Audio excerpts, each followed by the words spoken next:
What would really happen if you tried to swim in Titan's lakes for just 5 seconds? The viral myth says you'd either instantly freeze solid, dissolve, or maybe even float around in alien liquid like a sci-fi hot tub. But the real science is a lot stranger and way less forgiving than most people think. Picture this. You step off a lander onto the shore of a dark orange twilight world. Saturn's rings hanging faintly in the sky, and in front of you is a perfectly still sea that looks like black glass. That sea is not water.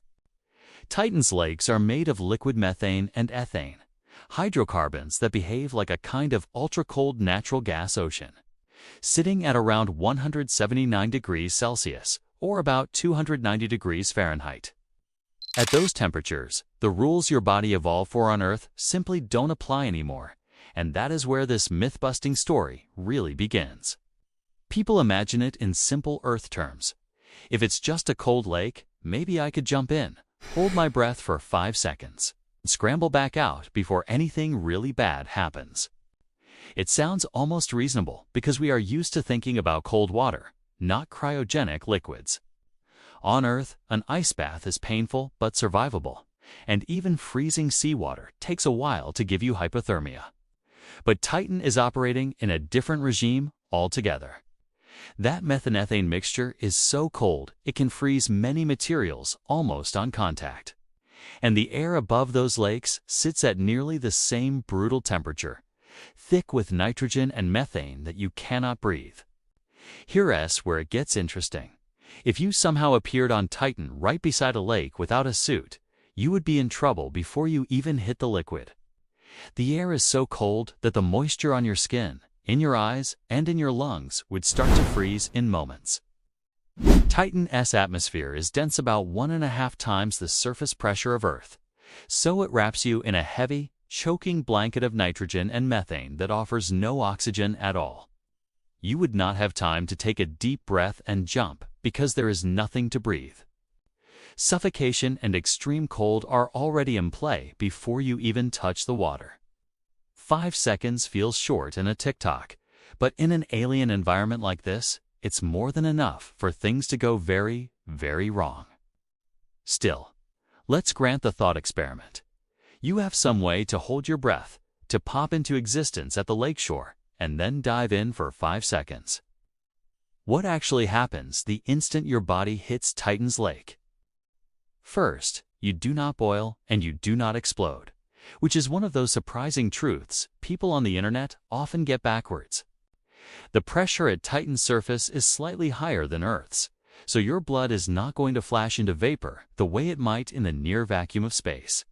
Instead, contact with the liquid is more like getting slammed into a bath of ultra-cold gasoline. Your skin, nerves, and soft tissues are suddenly exposed to a fluid almost 200 degrees Celsius colder than your normal body temperature. Heat always flows from hot to cold, and here the temperature difference is so huge that energy rushes out of your body incredibly fast. The outer layers of your skin and the thin film of water on it would start to freeze nearly instantly, turning stiff and brittle. At the same time, the methane-rich liquid tries to displace the air around you. If any gets into your mouth, nose, or eyes, it is not just painfully cold. It offers no oxygen and can damage delicate tissues in fractions of a second. But this is the part most people never hear, because Titan's gravity is only about 1/7 of Earth's S. That lake would actually feel lighter in some ways. You would sink more slowly, and your body would weigh far less, even though the liquid itself is denser than water.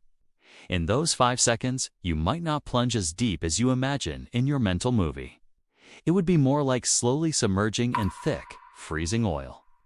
That doesn't save you, but it changes the feel of the scene in ways that make this kind of educational video perfect for debunking myths and misunderstood science. Now this is where researchers were stunned. The chemistry of Titan's lakes is not just cold and deadly, it's also weirdly fizzy. Models suggest that nitrogen from the atmosphere can dissolve into those methane-ethane seas, just like carbon dioxide dissolves into soda here on Earth. Under certain temperature and pressure changes, that nitrogen could come out of solution as bubbles, making the lakes literally froth or fizz. So if you jumped in, you might not be entering a calm, simple pool. You could be dropping into a dark, alien soda that suddenly releases gas as your warm body and motion disturb the equilibrium. That could create slick, unpredictable currents and a cloud of bubbles around you, reducing visibility and making the whole experience even more disorienting. Here's the twist almost everyone gets wrong. In 5 seconds. The main killer is not that you instantly freeze solid into an ice statue. Human tissue takes time to freeze all the way through. Instead, the real danger is a brutal combo of shock, suffocation, and rapid local freezing. Your nervous system would be hit with unimaginable cold, sending pain signals that could paralyze your reactions. Your airways could clamp or flood. Your lungs would have no oxygen. Your heart would be racing in panic against cold that slows every cell's chemistry. Even if rescuers could somehow yank you out exactly at the 5-second mark, what comes next would be catastrophic. Severe frostbite over much of your body, deep tissue damage from ice crystals forming in skin and extremities, and likely irreversible harm to your eyes, nose, and lungs from contact with super cold gases and droplets. The myth that it's only a few seconds, you'd be fine with a quick dip, collapses under real science. Titan is not a cold version of a mountain lake.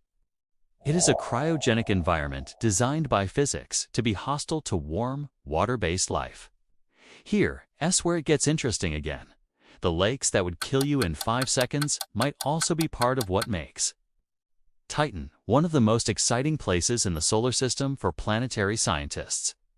Those same liquid methane and ethane seas participate in a methane cycle that echoes Earth's water cycle evaporation.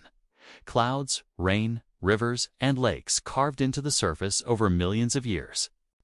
Radar and imaging from the Cassini-Huygens mission have shown seas hundreds of kilometers across, rivers feeding them, and shorelines that change over time, all at that bone-cracking temperature of around 180 degrees Celsius. So the place that would be instantly lethal to an unprotected swimmer may also host the chemistry that hints at exotic forms of prebiotic or even hypothetical methane-based life, turning this hostile alien lake into a cradle for some of the most intriguing urban legends and hidden history of space exploration. At the midway point in this thought experiment, here's the new twist.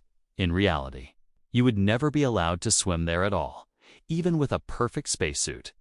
Space agencies consider a very different danger: contamination. Titan is so chemically rich and active that future missions must worry not only about protecting astronauts, but also about protecting Titan from us.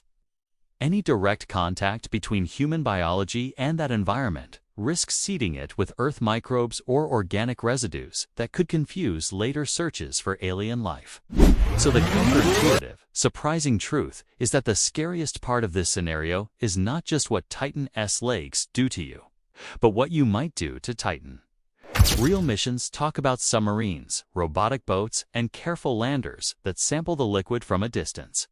Not humans cannonballing into alien seas. That flips the emotional tone. We are the monsters in this story if we are careless. From there, the picture becomes even more ironic. In a thick, hazy atmosphere where liquid methane behaves like water and water itself is as hard as rock, the classic idea of taking a swim becomes a kind of misunderstood history in our storytelling. Our brains keep trying to turn Titan into a colder version of Earth's same rules, just with a few sci-fi tweaks. But debunking myths like this forces a reset. Titan is a world where staying alive means living inside armored, insulated shells, where your only safe contact with a lake is through robotic sensors and hardened metal hulls. In that context, the fantasy of a human body touching those lakes for even 5 seconds feels almost obscene, like jumping barehanded into liquid nitrogen. And just like with nitrogen, the truly dangerous part is not a dramatic explosion, but silent, rapid damage that becomes obvious only when it is far too late. When all the science facts are laid out, the verdict is clear. If you somehow swam in Titan's lakes for 5 seconds without serious protection, you would not emerge with a funny story. you would likely not emerge alive. You would be overwhelmed by extreme cold, suffocation, and rapid local freezing before those 5 seconds are even up. The myth of a quick, survivable alien dip is a powerful image. But the real science, explained simply, shows a much harsher reality and a deeper awe. Titan's lakes are not for us. They are a reminder that most of the universe is not built with human comfort in mind, and that our curiosity has to ride inside layers of technology just to peek at environments like this. The strong, memorable truth is that the only way to swim in Titan-S lakes safely is through instruments and imagination, not bare skin and bravado.